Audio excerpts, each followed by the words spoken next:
নমস্কার দর্শক বন্ধুরা, আমি কবিতা হানি কিচেন বাই কবিতাতে আপনাদের সকলকে স্বাগত জানাই। আজকে আমি আমের মালপোয়া করব।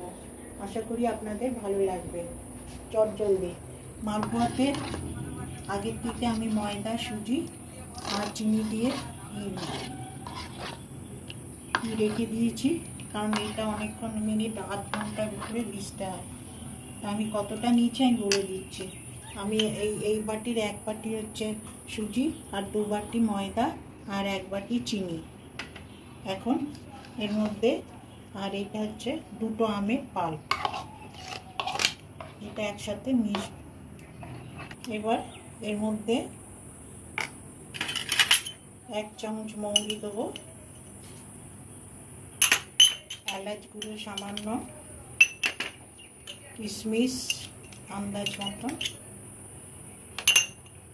বাদাম কুচি আর তেল 1 চামচ দিচ্ছি।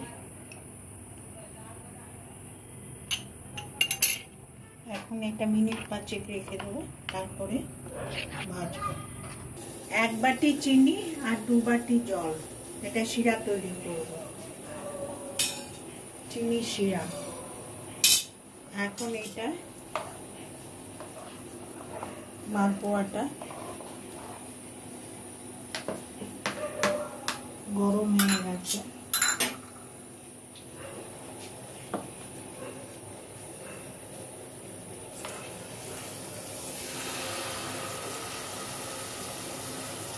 আমি আগেরগুলো ভেজে নিয়েছি, এখন আবার একটা ভাজছি।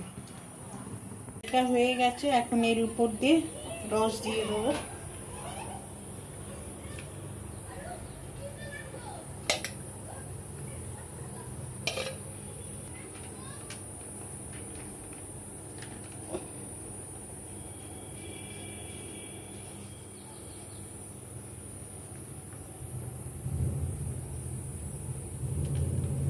একটু গুঁড়ো দুধ,